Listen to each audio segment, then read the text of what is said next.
My material spend, 62% went to Home Depot because I'm in Home Depot's backyard in Atlanta, right? And so I have a dedicated rep, and he came in, and I had heard the earnings call, and I went out there and got some data, so I started peppering him with it.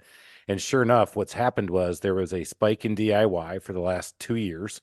They saw the same thing Carlos mentioned, which was DIY seemed to be going down. So they had been focused really heavily on the contractor market. Here we are. They've seen it go up, and now they're starting to see it decline again. And so now they're really focused back on making sure that the contractors are being served because the DIY market's starting to recede a little bit. I know I can't even get a parking spot up close because they got all the pro spots, and I mean, I'm being alienated. You know what? I'll I give go- you, I go I'll give there you, I'll give you a trusted toolbox sticker, and we'll let you park there. But Really? that's Oh, where I park, and that'd be cool. I stroll in, Big and when Daddy I see rolls the, in. when I see, yeah, I do. I stroll in, and I see the DIYers, and I kick their cart a little bit. I'm like, hey, stay out of the way. I'm the contractor. No. All those poor grannies that you're hitting. That's what I'm doing. And then when they fall, I'm like, hey, listen, I got a fall protection thing. No, sales opportunity. That's right. Always selling. Always be closing. Welcome to the Small Business Safari, where I help guide you to avoid those traps, pitfalls, and dangers that lurk when navigating the wild world of small business ownership. I'll share those gold nuggets of information and invite guests to help accelerate your ascent to that mountaintop of success. It's a jungle out there, and I want to help you traverse through the levels of owning your own business that can get you bogged down and distract you from hitting your own personal and professional goals. So strap in, adventure team, and let's take a ride through the safari and get you to the mountaintop.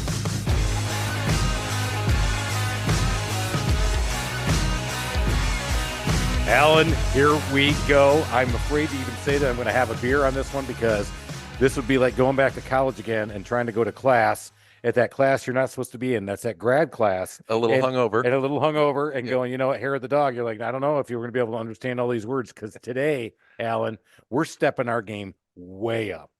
Now, yeah, you've really outdone yourself this time. I'm excited about this, but I'm going to say, right, again, he's a fellow engineer. And we both went to engineering. You're trying to ride on his coattails? You like this? Yeah. Huh? Yeah. Hey, we both went to technology schools. Mm-hmm. Mine just happened to be Michigan Technological University, not the Massachusetts Institute of Technology, and then go out to Stanford. So I got a little outclassed between mine and what I did, but I do have my master's in mechanical engineering. So I feel like there might be a kinship. There might be some stuff we could share. Nice try. All right, I'm done. Yeah. All right, I tried. We have Carlos Martin from the Harvard Joint Center of Housing Studies. Good I think Lord. I got that right. That's a lot of words, right? No, it's just so impressive. It is so cool. Not too many words. So great to see both of you. And I'll try to catch up with you at some point, Chris, at least with the beer count. All right. We want that. Oh, good. We talked before we went on air that we'd offer him a beer, and he said, that's big words coming from a guy who is talking to me on Zoom. I'm like, all right. Well, so if you're ever in Atlanta, open invitation. We are always ready to go for beer. So sounds good. I'll take you up on it. Everybody, you're in your car. If you're driving around, if you're in between, you're doing a walk, you're getting out there doing something healthy, strap in. Let's get going because this is going to be a lot of fun. Can't wait. Carlos, before we get started, so I did hit a little bit of your background. You went from the East Coast to the West Coast. Tell us how that arc happened after school and how you stayed in the field of housing and what you've done. Yeah. So I've always been interested in sort of the physical quality of our homes, right? And the people who touch the homes most are our remodelers, or the people who live in the homes, sort of people who sort of live in the daily business of communities and community development. So I feel like that was always sort of my upbringing. I come from a long line of entrepreneurs, and a long line of people who took care of their own homes, right? And took care of their neighbors' homes. And so that was always fascinating me. So my whole research career has really been around in this sector about what we do with our homes and who takes care of them. That is amazing. So I'm going to let Alan jump. No, you've got to tell our listeners about the image behind you, because I think it's a neat story. It's just a gorgeous picture. Before we said hit record, I said, "Where are you?" In Tuscany, because he's in this vaulted brick. It's just gorgeous. It looks like it's in ruins, right? Because it does. All over awesome. it. And it is. So this is a picture of my great grandfather's, my maternal great grandfather's home in central Mexico. And the reason I still have it up on the Zoom picture is because I just gave a talk to the World Bank on housing technology. And I wanted to show them how important it is that you realize how the culture and the history of the people who produce homes in your regions is just as important as any newfangled technology that they would be adopting. So I kept it up, and I haven't, because of course it took me like 10 minutes to figure out how to put the picture up in my Zoom background, and now I can't figure out how to take it down. Lovely. You went to Stanford and MIT and you can't figure out how to. I know. I'm a civil engineer from Stanford. Sorry, Stanford. I'm embarrassing you. But maybe if you'd gotten in a better school. If you're listening on the podcast, you can always go check us out on the YouTube channel to see what this looks like, because it is amazing. It's a really cool piece. But it does bring you back to, because again, all houses, it just comes back to what we're looking at here on that background. You can have the newest fangled stuff. But I love the fact that it's just part of his roots and it's in his career now. Yeah, I think that's great. That is. I know it. I love that. And so it also reminds me of the meme during the COVID things where they were doing the Zoom calls and the attorney was on with the judge, and he had this filter on that his kid put on where it was a kitty mask. So he looked like a cat.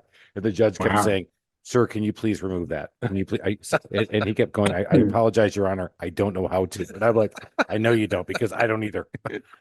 That's exactly right. We're all sort of in this. You think we've been doing it for 3 years now. We've got figured out how to put up pictures. But I'll take it down at some point. But it's not a bad picture. So no, I'd say it's a great talking piece, and I love how you tied that in with the technology, because you're right. In today's day and age, as we build houses, we're all looking for the newest fangled thing, but you've got to have the basics down first. But how many years has that been standing? I mean, it's just, that'll go for centuries. This home was built in 1893, I think. Wow. No. So it's been around. I mean, nobody lives there, and some of the walls are collapsed completely, right? It's more of a ruin in the countryside at this point, but I get to go see it every once in a while when I'm back down there. And it just reminds us of like the people who built their homes on their own, and people who helped build them, right? The people who had that knowledge locally, how important that tradition is. Yeah, I think that's huge that you tie it back, because a lot of times we can forget what it's all about when you first get started doing this stuff and getting into it. So, all right, so you got into this, and then eventually got over to the stuff that you do today. And so, why don't you tell us a little bit about what you produce and your mission from your viewpoint? Because a lot of us consume what you guys produce, but from your viewpoint and your mission, what do you think you are producing and providing for us? Right. Well, I'm happy that you're reading it, and happy that there are people who are out there listening to picking up our research. And we try to make our research as accessible as possible. So it may be helpful for me just to describe the Joint Center for Housing Studies. We're sort of the oldest university-based research center that's focused on housing. And even though we're all researchers from a wide group of different disciplines and approaches, we try to make our work as accessible to a wider audience, particularly to people who are making policy decisions around housing. So we produce these things called signature reports. The most famous of them all is the State of the Nation's Housing that we produce every year. But my program, so I'm the director of the Remodeling Futures program. And my predecessor, who I always want to acknowledge and thank for getting me the job. He started the Remodeling Futures program over 25 years ago. His name is Kermit Baker, and he's still chief economist at their American Institute of Architects. Again, a group that represents a lot of small businesses, a lot of small design firms, right? And Kermit mentored me into this position to really think about not just the remodelers who are producing the industry, but also what they're producing, what the physical quality of our homes are. So our signature report for our program is biannual, not annual. It's called Improving America's Housing. And I think that's where we first met, Chris, I was talking about the Improving America's Housing report that came out this year, and all of the different aspects of it, including the reality that during the pandemic, we had such a huge growth in remodeling, which also meant, which one would think meant that we also had a huge growth in remodeling businesses. Not sure if that actually happened. There were some interesting things occurring at the same time. Chris sucked up all that business. I wish. Yeah. Yeah.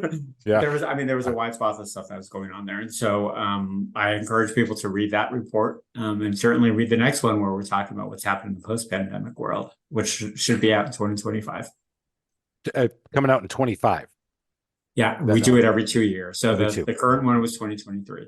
Yeah. So he just downloaded a lot of reports. We'll make sure we get all this stuff in the show notes for everybody, so you can go look for it.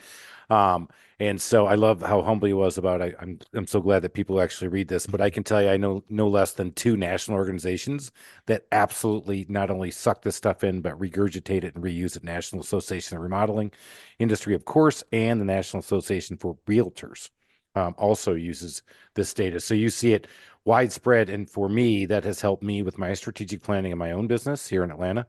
But it is also just a great state of the union for the U.S. economy when it comes to housing, especially now your stuff's focused on remodeling. There's just a lot of great resources. You don't even have to be in this industry. And when you read it, you definitely pick up stuff about, because housing definitely drives a lot of our business here in the U.S. and our economy and the way we think about things. So that's why I love hearing about this stuff and getting into it. Well, I don't mean to be humble, but I appreciate the plug. And I feel like the reality is we'd like to be doing even more work at the local level, because certainly so many of the small businesses that are in this business are looking at their local markets as opportunities. So we try to do that as much as possible. So you'll find that in all of our reports, but you'll also see sort of the national trends that we're seeing in things like technology and things like who's buying homes and who's choosing to remodel, like on the demand side of the business. Did I hear you say that you study the quality? Is it the quality of materials or quality of construction or quality of life, or what does that mean? Yes, yes, and yes. Really the physical quality of our homes. And so it's why would people choose to remodel or repair or improve their homes in any way? And that could be because things are falling apart. And unfortunately, we're a lot better than most countries in the world. Our homes don't look like the home that you see behind me. It looks amazing to me. It looks beautiful, but you wouldn't want a bunch of plants in the middle of your house, is my guess. So our homes tend to be a higher quality for a wide range of reasons and performance areas that we could talk about more. But there is still a significant population of the country that lives in substandard housing, and so that's one area of focus that we're concerned with. But when we look at like what we expect our homes to be now, and then the level of knowledge and technological prowess that we expect from our remodelers, we're at a much higher level now. We expect remodelers who know not only the latest aesthetic materials, that sort of thing, but also energy performance, disaster performance, like all the things that people want out of their homes now. So there's a lot of expectation. So let's start talking about some of these trends that you are seeing. If you had to give us the top one surprise, which one would that one be? The top one? I just want top one, because that's all I can handle. I know he's got like 20 of them. If you want to give me three, I can let me negotiate with three. Yeah. All right, there we go. Three. We'll take three.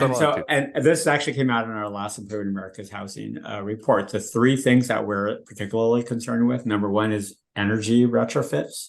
So we saw this happening after for the first big federal investment in this in 2009, that people started taking all these tax credits, right? Either to put a solar panel on their roof or to improve insulation, to do all sorts of other things related to the energy performance of their home.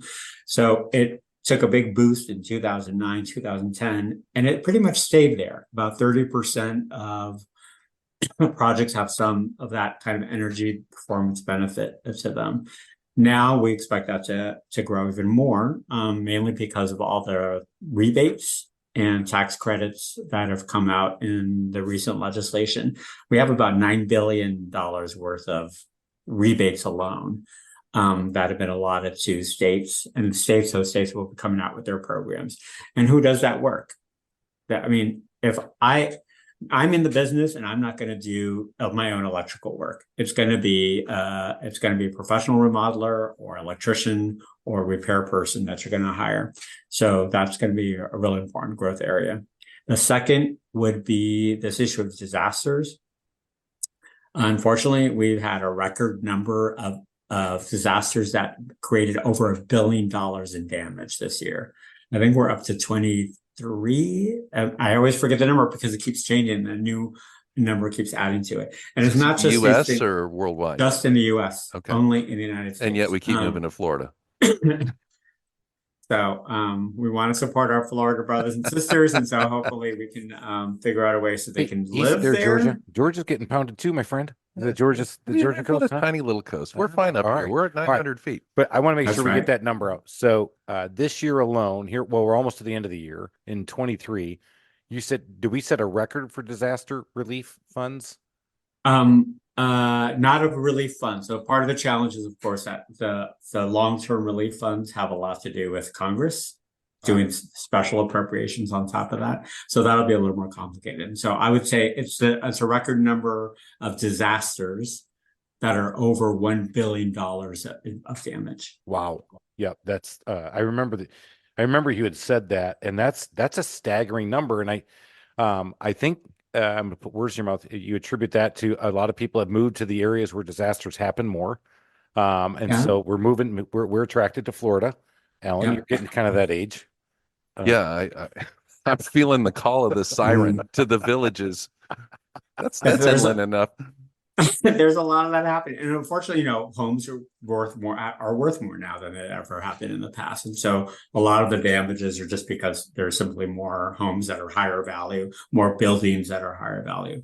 But it's not just the Floridas of the world, and Texas is of the world, and California's of the world. Let's talk about wildfires too, but also the one I like to talk about all the time is in Vermont. Vermont had a I think it was a $2 billion damages with their floods this past July. And those are rivers, not coastal flooding. There was a major storm that occurred, rivers overflooded. So part of what we're seeing here is the effects of climate change. We have to call it what it is, because these one time just dumping of feet of and inches of rain on one location that's totally unprepared for it. Are we going to see more of? But we're going to see the wildfires. We're going to see the longer term chronic things like droughts in some places. So all those things are important. But I mean, what I always say, so there's a lot of money in repair and rebuilding after these events happen, because ideally people have the right insurance, they're getting their claims processed, or they're getting public assistance to rebuild. But what I'd like to see more of, and we're seeing little snippets of this starting to grow, particularly in certain places in the Southeast, are those remodelers who are really smart and specializing in a specific kind of technology to help before the disaster. Let me give you some examples. And particularly in hurricane-prone areas, you're going to see people who know how to install storm shutters, who know how to tie down roofs better. This is all retrofit work. It's not, there are certain new codes can handle new construction, but for remodelers right now, there are things like that. Elevating homes. There are whole firms that their whole line of business is just elevating homes. So I think there's some interesting examples of how that's going to play out, which I hope to see more of. Yeah, no. And I was thinking about it because he's not building elevated homes. He's taking a home and they move it up and add more foundation in it. It is interesting how things change, because back in my enterprise rent-a-car days, was it Hurricane Andrew that just devastated Southeast Florida? Yep. And before that, they had no building code, or at least it changed to where you couldn't have. They went to cinder block construction, and it was, that's a pretty significant change, and it's kind of surprising that they didn't do that before. So I do love how business adjusts to the needs of the consumer, and in this case, it's a big need. If you're listening to this, it just, again, can you get into a business that just seems so what's the word I'm looking for? Niche. Yeah. And elevating homes. I'm the elevating home guy. You're like, well, who's going to buy that? Well, Carlos just told you. A lot of people are doing that because they want to sit there on the beach. They want to keep their house, but they don't want to move, but they're willing to pay somebody to jack it up, put a bunch of cinder blocks underneath it, and raise it up another story. When we first moved to Georgia from the West Coast, we switched, to a local insurance agent, and, I'd made sure that we had earthquake insurance. And he looked at me funny, and he goes, "You're the first person who's ever asked me for earthquake insurance." And he'd been in the business for 30 years. And that year we had, a minor earthquake, but he told me his phone rang off the hook after that. Oh my gosh. Yeah.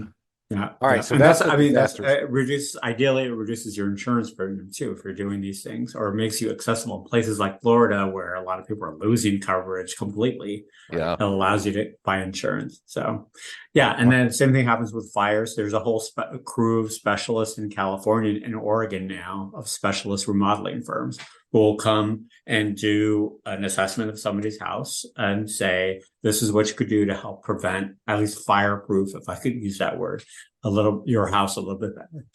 Wow, that's cool. All right, so that was the second one. That was We the got second one. Energy retrofits, disasters, and here we go. You only wanted one, and now you're pushing for three. Well, I'm writing stuff down now. And I Really, could the go team past is the three, taking. but we'll stick to the three. So the third is actually, it has more to do with the people who are living in the home, and that's the aging of our population. So people need, and the reality is people don't want to live. Yes, we're all pointing at each other, except me. Thank you, Dr. Marvin Rosenzweig. But yes, we're all hitting a point in our lives that requires us to think about what we're going to do in the future. Nobody wants to live in a nursing home. Nobody wants to live with move in with their kids and their grandkids and that sort of thing. So there's a big push for aging in place technologies. So a lot of that is, some of the stuff you could guess, like easy stuff like grab bars in the bathroom and the shower stalls and that sort of thing. But some of it's a little more complicated, a little more nuanced, depending on how people age, like whether they have any kind of mobility up and down stairs, whether they loss of hearing, loss of sight, that sort of thing. So there's a whole crew, I think, of organizations as well as private sector, small businesses that are going to start specializing in that. That one is a good one, and I'll tell you, I'm actually partnering up with an aging in place specialist. I am actually, we're quoting our first. Is that your gout doctor? No, that's a different one. Oh, okay. It's your liver doctor? No, that's my gout doctor. Yeah. I'm on a long list of medications. It all happened this last year. I don't know how, but don't worry about that. The chickens have not come home to roost. Bacchus? Tell us. Yeah. Well, anyway, so I am going to Vegas in January. Yeah. But anyway, back to that. I'll give you a great example of a niche industry. These guys had developed impact protection for military vehicles and implemented them in vehicles, and they're out of Detroit. And now they're implementing fall protection program in commercial, and they're trying to get into the residential market. It's like airbags in your house.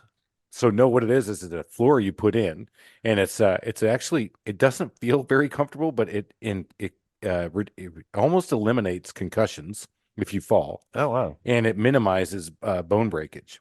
And what they do is you put it down over a subfloor, and then you have to put either carpet or a glue down system over it. And so we're going to be the first installers here in the Atlanta market in the residential areas. So we're picking up the material literally. Here we are in December 23. We're picking up the stuff tomorrow. We're going to work with it over the holidays, and we're quoting our first 2 jobs these next 2 weeks. Oh, that's awesome. It is. And that's very cool technology too. It sounds like the stuff they would put on playgrounds when I was a kid. Right. Right. Exactly right. You'd fall off the jungle gym. Yeah. Right. Yeah. So, and on that note, I should say that my colleagues in the Joint Center and the Housing and Aging Society group just came out with their signature report last week.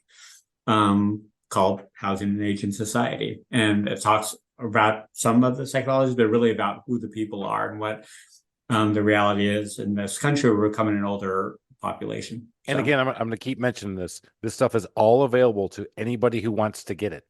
And that is so key, that this research is put together by people way smarter than me. I'm not going to put you guys into it. If you're listening to it, maybe you're way smarter than me too, but when they put this stuff together, man, buckle in, read that stuff up. I have to read it a couple times. I have my dictionary on the side. And I as soon as they come up with that AI thing to translate, I was waiting really for you to go for the Cliff Notes. Spark note me, baby. Spark note me. So it's all great stuff. And it while it might not be your exact industry, you will pick something up, especially of course it is for me, so it's interesting, but you pick up stuff like this stuff about disasters and, oh my gosh, maybe I don't have the right insurance in my own home, or maybe I need to find out a way to do a better thing, or maybe you find a niche industry out of this that you can go get into and go have fun with. I love it. Yeah. And I like to think that housing affects everything. So much of the work that we do looks even at people's savings rates, just to see is that how that affects housing, remodeling, et cetera. So, I mean, a lot of the information that we provide can be useful for any kind of business. Yeah. Awesome. All right. So those are the three big things that came out. Is there one other one you want to add? I'm ready. I can write it down. Ooh, I'd say so because there was such a huge boost during the pandemic of people doing remodeling, there was an interesting boost of DIYers that started doing more work. And so that's one trend we're going to keep tracking how much, because the overall trend is actually that this is probably the most surprised. If you were asking me for one that surprised me, that there was a slight uptick in DIY, because over the last 20 years, we've actually seen that going down and more people relying on professionals to do the work for a lot of reasons, right? Nobody has the bandwidth. Nobody has the knowledge of what they're doing half the time. I say that as somebody who has tried to do DIY work and have made a hot mess in my house.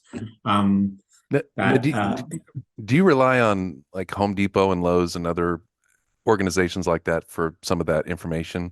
How do you get that data? On DIYers, so our signature reports to Improving America's Housing on remodeling actually comes from American Housing Survey. So this is national data that we get the microdata and we do analysis and tabulations based on it.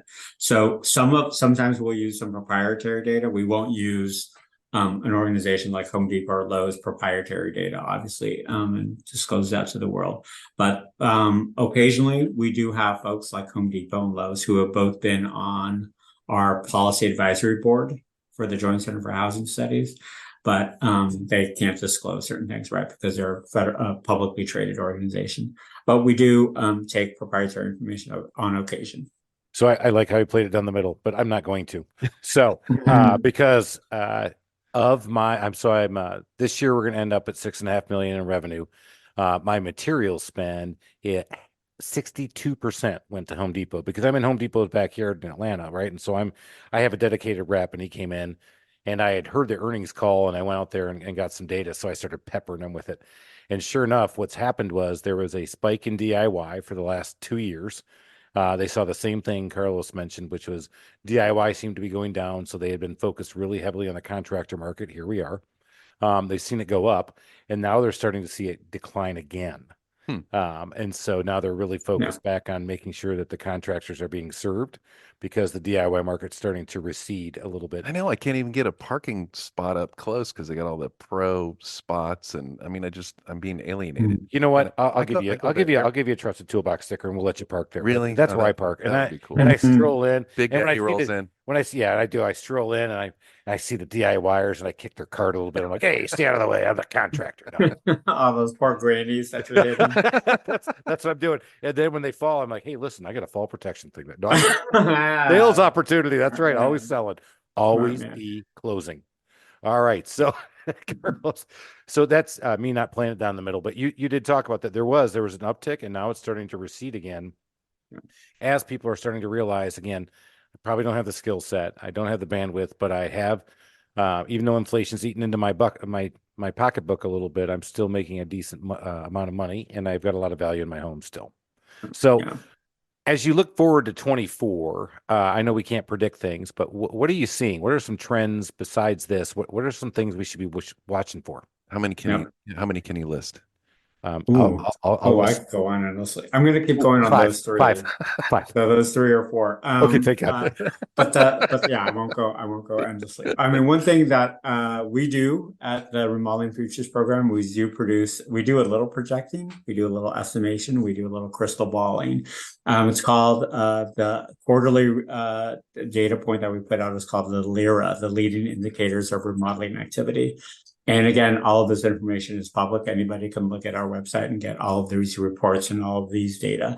And that comes out every quarter, where we're saying what's going to happen in the next 2 to 3 quarters, what we project will occur. And we still project a reducing industry, a reducing market base, simply because during the pandemic, that was just sort of a blip in the world, that there was so much investment in homes. So we could talk a little bit about like what does that mean? Are people's homes meaning something different now? Which I think is is something really important to think about, because I think we do think of our homes differently now that people can telework, et cetera. So that's going to be maybe the fifth one, if you let me get to a fifth one, is this idea of people moving to teleworking, people spending much more time in their homes, and really rethinking what the relationship is to the number of rooms, the number of spaces, what they're doing in their homes. Okay, so that's number 5. Or did I hit? I only wrote down one. That was one. That was one that we expect to see a little bit more of, a little more understanding of what's happened in the post-pandemic world. But the first 4 are certainly going to keep playing out in different ways. So you said the numbers are trending down a little bit on investment in their homes. Is that what I heard you say? But it's really relative to what they were spending in COVID. So what is it relative to just the pre-COVID baseline? It's going back to pre-COVID. Yeah, and we're going to see continued improvement. We may see in the next so this is going to be even longer than the next year. If I could do a little more projection, assuming that these IRA, Inflation Reduction Act rebates actually are implemented well, we could see an uptick over the next couple of years, because they're supposed to be out for. The earliest state that I think is going to be producing them are states like California and New York, that have a lot of resources to invest in their energy planning and that sort of thing. They've got their money from the federal government once they submit plans, and no state has submitted their plan to DOE yet. They'll be doing it this summer. So the earliest we'll see is this fall, but they'll be good for 10 years. Got it. So Chris really wants to know, should he buy a boat next year? Is that where we're going? I don't think you'll get a rebate for a boat. I think that's one thing that's going to be excluded. Well, what if I put a solar panel on it? Maybe. And maybe if it's a boathouse with a solar panel, we could talk. Oh, I'm going to stick solar panels on everything. Yeah. So I got my chickens out in the backyard. Hey, I'll put solar panels on. Dang. Where's my rebate? That's all right. So talk to your tax guy. Right. So the IRA, that's the one thing I needed to pull back, because that was something I was listening, and now I tied it all together again. And that is, I remember in 9 when they were doing these energy rebates here in Georgia for a solar thing, and it just didn't make any sense. People didn't do it.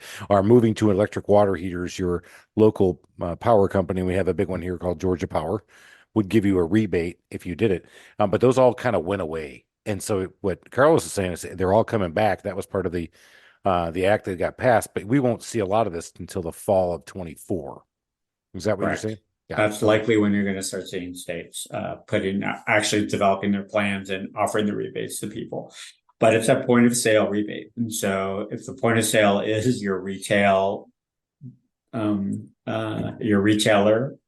the material or technology that you're going to employ, or if it's the remodeler or the repair person who's doing the work, is what each state is trying to figure out right now. Got it. No, that's powerful. That's going to put a lot of extra work back into everybody's pockets that we were thinking. Yeah. So you could get your boat. I'm working on it. Don't worry, we're getting there. There's a reason. Remodelers get a bonus if they work in certain communities. So certain like under resource communities, lower income communities, you actually get forgive me for not knowing the exact number, but it's like a $100 to a $500 bonus per house. Yeah. So all right, so that's a great one. All right, I'm ready. What are the other ones? This is going to get my boat. So I mean, we could go through all the 5 and talk in much more nuance about each of them. So I definitely feel like a lot of that energy work may be a bigger trend that we'll see, because a lot of states are adding on to that. The second one we can go back to is the disaster work. Yep. And we're starting to see some states offer incentive programs. I know California is already starting to develop an incentive program for people who are doing these kind of wildfire remodeling, pre-fire remodeling, like in preparation for wildfire. And there are examples of people getting insurance premium reductions in the South. There are some great examples, and I think Georgia is contemplating this as well. But there are states like the state of Alabama was actually a forerunner of this. They created there's a program called Fortified Home, run by the Institute for Building Home and Safety, which is an insurance-backed nonprofit that has created these sort of standards for retrofitting. And if you meet that, you get a premium reduction in your insurance. Huh. So that has expanded now to Louisiana, and it's likely going to be spread into a lot of other states. So depending on the specific hazard that your region is prone to, there may be those kind of incentive programs that if you start specializing in that specific installation or a retrofit, you may be helping your clients. So one of the things we haven't touched on, but you did talk about a little bit, and then we poo-pooed it and started talking about old world building, is the technology coming into the homes. What are some things that you saw in your research with technology in homes that we ought to be looking for or thinking about? So, and this ties a little bit with the energy part of it, but it's about smart homes. And we've had a lot of conversations. So in addition, I should take a step back and note that we have a Remodeling Futures Steering Committee, which is composed of remodelers from all over the country of all sizes, including large ones and even just mom and pop remodelers and product manufacturers, et cetera. We try to keep that group to about 40 to 50. We try to keep it very small because we really want to hear directly from them. And the bigger the group gets, it's more difficult. But you could look at our website at jcsh.edu to find some of the list of those remodelers. And a lot of them tell us that they are really interested in smart homes. So we all know like the origin of the smart home world were really around like audio systems, high tech gaming and all of that sort of stuff. But it's expanded. So, I mean, half the appliances you will see at a retail appliance store have smart chips in them that will communicate with your meter, with your smart meter. And almost 70% of homes now across the country have smart meters, so that your utilities, in Georgia, it's Georgia Power, will have a lot of access to knowing exactly what in your home is using how much power at what time during the day. So the benefit of that for the consumer is that you could start staggering it so that you're only using certain kind of systems at the right time. But a smart remodeler who's able to connect all of these things on behalf of the consumer will be able to tap into some of those resources that are being incentivized by a lot of your local utilities. And then there are big groups like Google, who are investing in the kind of interconnection technologies. The famous example is Google Nest, if anybody out there has heard of this. So that kind of smart home technology is also no, not you, Google. No, Google, stop. Sorry. They heard Google here in my office, and here we go. So I'm kidding. So there you go. So smart home technology, I think we're going to start seeing a lot more of by default, simply because I don't know if you caught what he was putting down though, but your refrigerator may be smarter than you. And when you open up your refrigerator and you go for that beer at 10 o'clock at night, and it says, "Are you sure you need that, Chris?" Yeah. I'm like, "Shut up." You're trying to no longer be morbidly obese. Yeah, come on. You're just trying to be slightly overweight. But he brought up the Google Nest, and I want to bring up a project we're working on here at Champions Place, which is helping disabled adults have an active lifestyle, so they're not mentally disabled, they're physically disabled. And Google has worked on a number of connectivity, the things that they're doing, and we're actually working with them and implementing it in their own homes here. There's 90 different homes in Atlanta that we're doing this. They have a center that we worked on this with them. So we're the handyman. We come in and we install the smart switches so they can turn on TVs. And I'm not joking. I actually do have Google in my own house because we practice at my house to help this disabled adults keep going. But it's really cool. And some of the things that they're doing and then we've done, and Google is working with them on, is they developed their own translator. So the individual adult will speak a number of sentences and paragraphs, send it to Google. Google translates it, puts it back in, uses their translate. So when they say, "Google, call dad," and it's hard to decipher for us, it actually knows it. And boom, the dad's calling on the TV in the room with them. Google, open the blinds. Google, open the door. So the door, the blinds, the lights, we've helped install. So that's why I asked about the smart home stuff, because I do think that's going to be a big trend for all of us. And you tied it back to energy efficiency as well. So I think that's going to be amazing. You are going to have to put solar panels on your chickens. I am. Little panels. You could add, so you should probably get some chip split in that flooring that you're doing, because it's also digitalization is also playing out in the aging technology space, because for health reasons, we don't have the like press the button and I fall in and can't get up anymore. So so you have a sensor impact. I mean, it's just a strain gauge. Come on, I'm talking to my engineer. You won't understand this stuff. I'm sure it's like why won't they put chips in a football in the NFL if we can put chips in the floor and make our ovens talk to it? All right, maybe they have. Oh, Carlos. And I'm, my fantasy football playoffs start this weekend, so now I'm calling foul. I knew it. I knew it. So I think that's going to be a wave, and it's not just for the home itself, but there are a lot of artificial intelligence applications that are starting to be used by remodelers in their business, both for determining what kind of clients they want and how to solicit their clients. But there's also a lot that's going on with regards to note taking.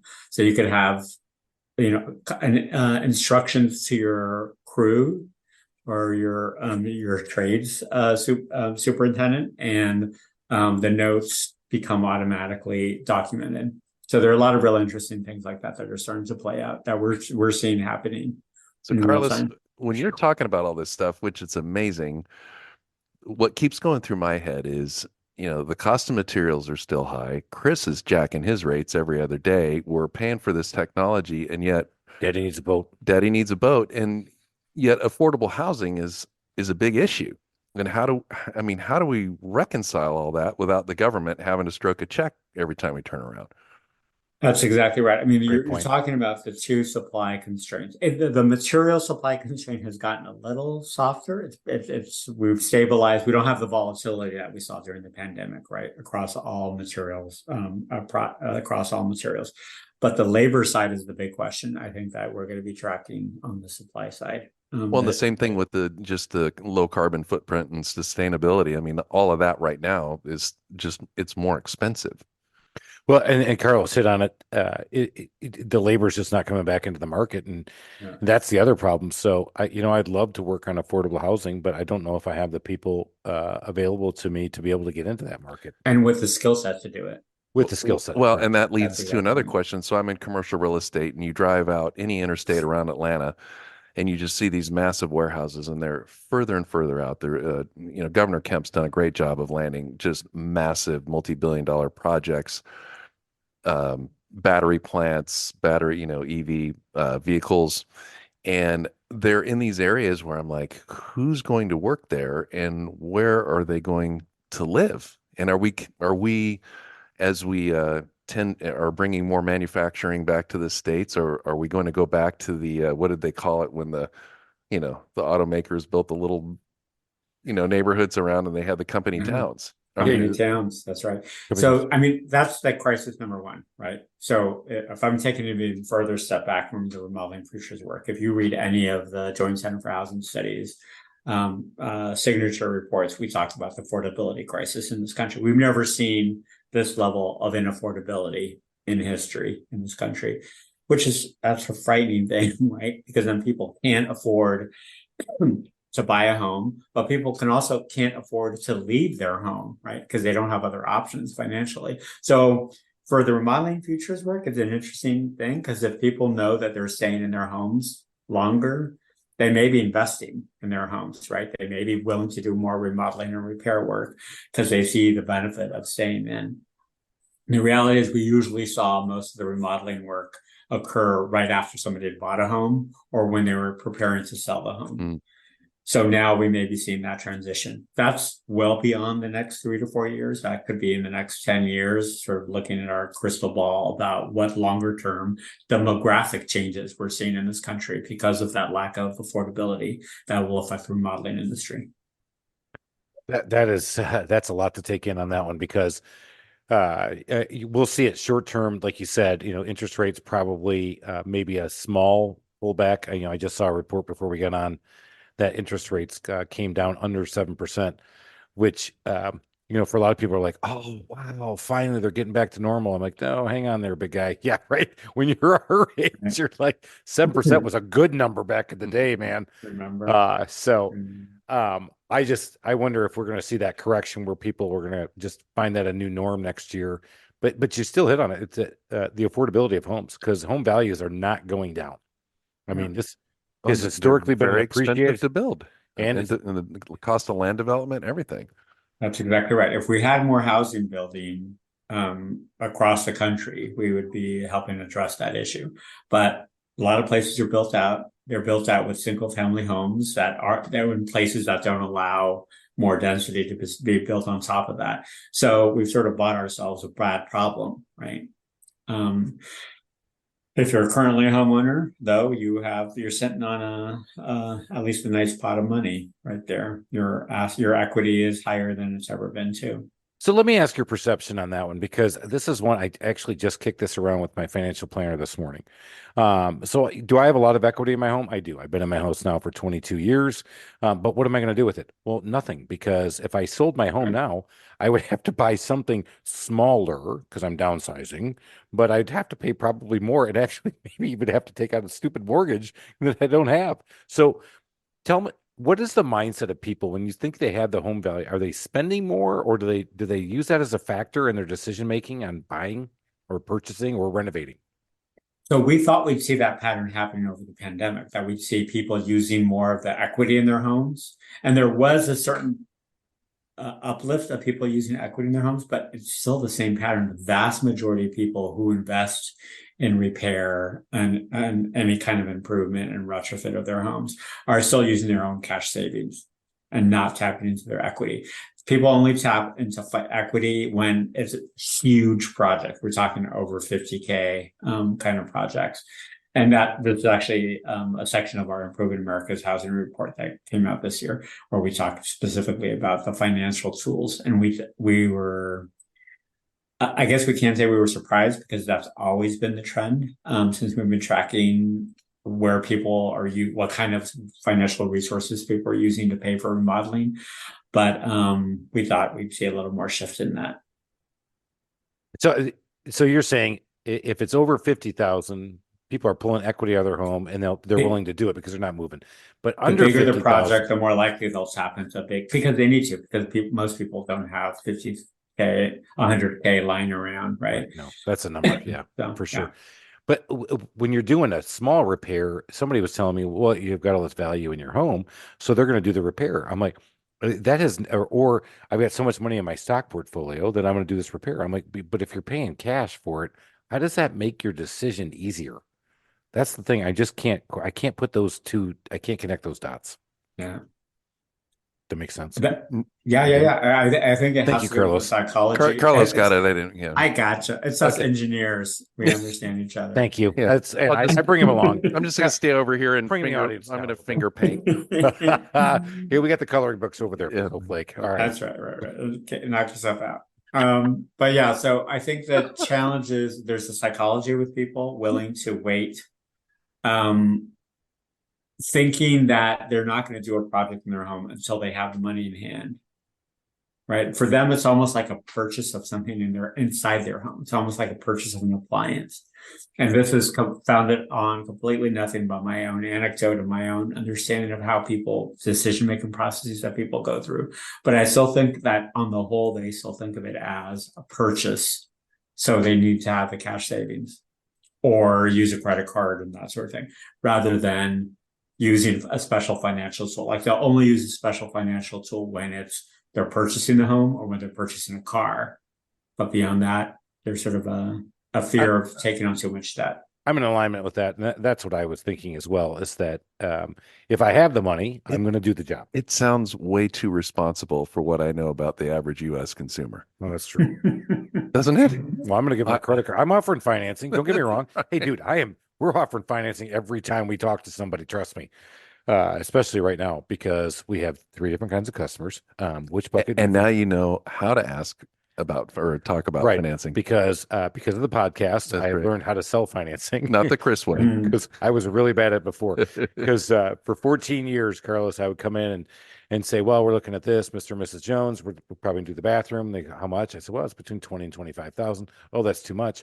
Oh, well, I do offer financing, which I'm basically saying, oh, you poor bastard. I can give you money, but you're too poor to take it. So my sales approach was horrible. So we've had to fix it. I'm getting much better at that. Good to hear. Hopefully you've got people taking it up. We're getting some interest. Yeah, we're actually we are. Yeah, it's actually helping out a little, quite a bit. But I still think it's that same way. Nobody, I've had people say, well, they look at their no, you're not looking at your retirement portfolio to decide whether or not you're going to do this job or not. It's whether or not did inflation not hit me as bad? Do I have the money to be able to do this? And if I have the extra $10,000 right now, okay, I can either go take my family to Walt Disney World, or I can go on a big vacation, or I can fix up my house. But I've already fixed up the big things in my house, so yeah, I'm going to go on vacation for a while. And I'm thinking it's going to start to come back, where people are, to Carlos's point. I think you mentioned this before, is that people will be working from the homes for the foreseeable future in a hybrid status. But I've always said this: when I was traveling, I was gone 5 days a week and in the house 2. And so what was I most worried about? Only 2 days a week did I see anything in my house that was broken. Today, if I work in the office 3 days a week and I'm at home 4, I get 2 extra days to look for things around the house I don't like.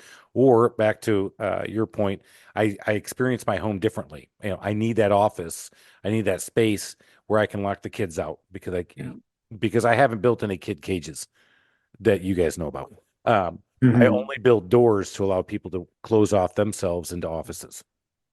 We're going to do a new survey that we've done for 4 cycles now, every 2 years, with the Farnsworth Group, where we look at different specific technologies. We look at a lot of healthy housing kinds of technologies. But this last round, we changed the questions just a little bit to talk about the pandemic effects and whether people were looking to build an extra room, or to separate a room, or to build an ADU or something to get away from their family because of the pandemic, because they were spending so much time together. We didn't see that much. It was the first time we'd added those questions. So when we do the survey again, early 2024, we'll let you know. All right. So I think the question you should ask is, did you have to add COVID doors to your office?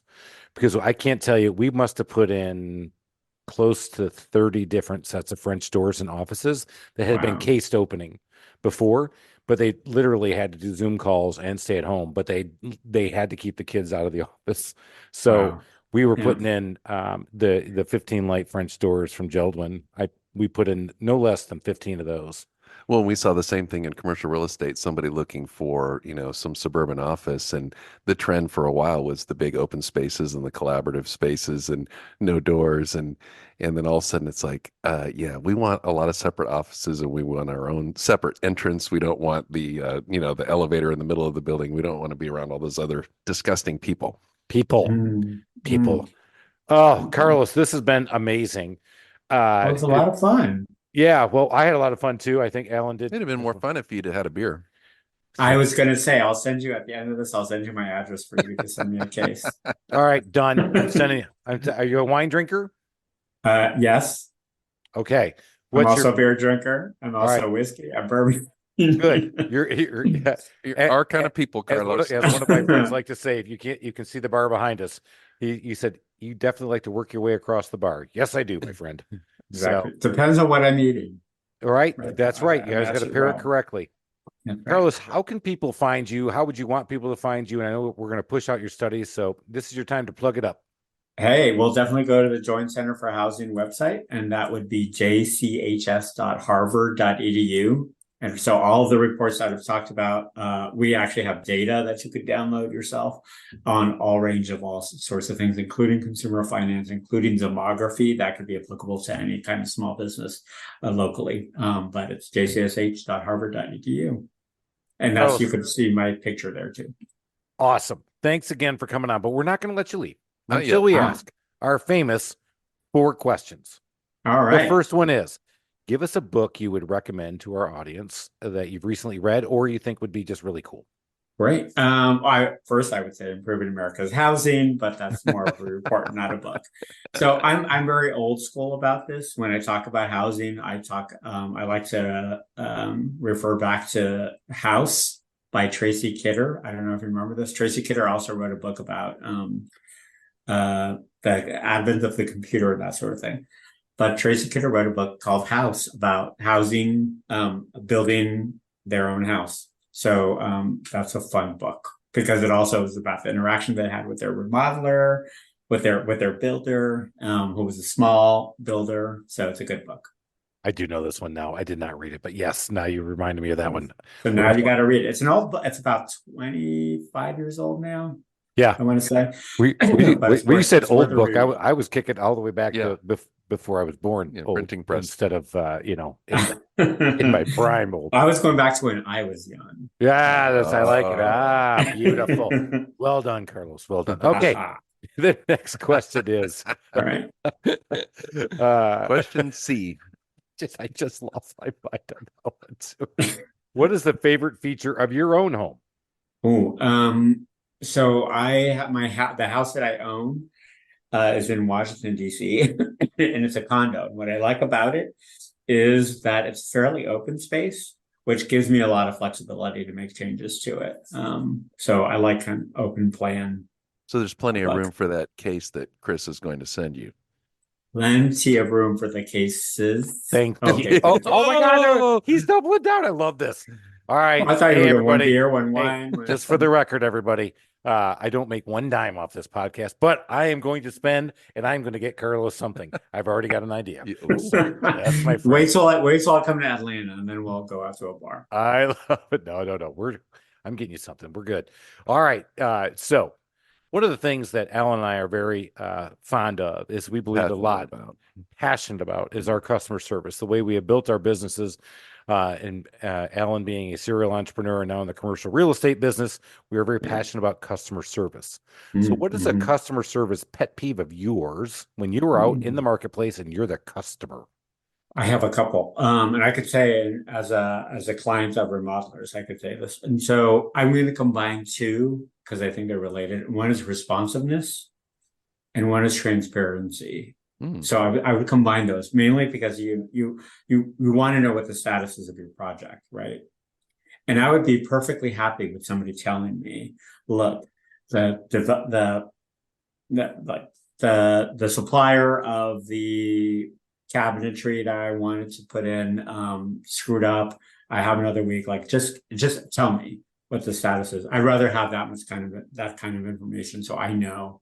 He hit on a big one that is such an epidemic in my industry is that when we have bad news, we don't want to tell you. It's not just your industry. It's all industries. It's all industries, especially small businesses, because you're on such tight margins. You don't want to lose. You feel like you're going to lose a client. It's the exact opposite. You will keep a client if you're honest and direct. Yeah, it's hard. It's hard and it hurts. But you're right. Doing that is so much easier. I tell my remodelers this in my remodeling division. Guys, I have never had anybody rip my head off going, I can't believe you told me this right after you found out. They're mad. They don't like it. They don't like the delay. They don't like hearing this. But holding it for 3 weeks and then telling them, I said, you absolutely get you lit the fuse. Yeah. And you deserve what you get. And if you just rip the Band-Aid off and do it now, you can recall, you can recoil, you can rebound. A lot of re's there. All right. Yeah. Think of yourselves as doctors, right? And you want your doctor to tell you the truth. Yeah. Rehab. I'm not going to that. Okay. Call me Amy Winehouse. I'm going back. All right. Last question. What is a DIY nightmare story of yours? Well, I have a recent one. And so part of the challenge was pandemic, right? And so he started a 2-bathroom remodel right before the pandemic. It literally was a month before the pandemic started. So guess how long it took to finish? It's like about 4 years to get my bathrooms remodeled. Why? Because the first year and a half, I couldn't get anybody to even finish their quotes. Oh my God. Yeah. So, and we're talking like the whole 9 yards, like the really top end design build firms, all the way down to local repair mom and pops. I couldn't get people to do it because at the beginning, nobody could come to the house. And then it became a problem of everybody was overworked. Nobody could have time. I ended up having to get, and this will hurt your feelings, Chris, because it hurts mine. My cleaning lady's husband's cousin to do the repair, to redo both of the bathrooms. All right, we're going to strike that from the podcast. People won't hear this because we know that Carlos is a huge recommending of he's a huge proponent of licensed, accredited contractors exactly doing right. This things guy the was right way. licensed and especially if they're your okay, good. All right. wife's Yes, sister's yes. cousin. Let me be yes, especially if he was my cleaning lady's husband's cousin. But that was all like I had to use the connection I have to my cleaning lady to convince this guy to do the job. It's all about networking. All right, everybody. If you haven't done this, you can go out there and you can print one. Carlos doesn't know this, but you can print that you have now been educated at the Harvard level. You can get a Harvard certificate by just listening to this podcast. You go out there and you can put that in the back of your office, and you can put Harvard graduate credit level, because this was a graduate level course. You just got schooled, my friends. If you didn't pick something up on this, this is all on you. Get out there, go check it out, jchsu.harvard.edu. Go out there, download it. Do me a favor, read something. Get back with me and tell me what you think you learned. I'd love to hear from it. We're going to do more from the email bag next time we get back on here. We're out of here. Carlos, that was awesome. Cheers, everybody. All right. Thank you. Thanks, Chris and Alan. Bye, everybody.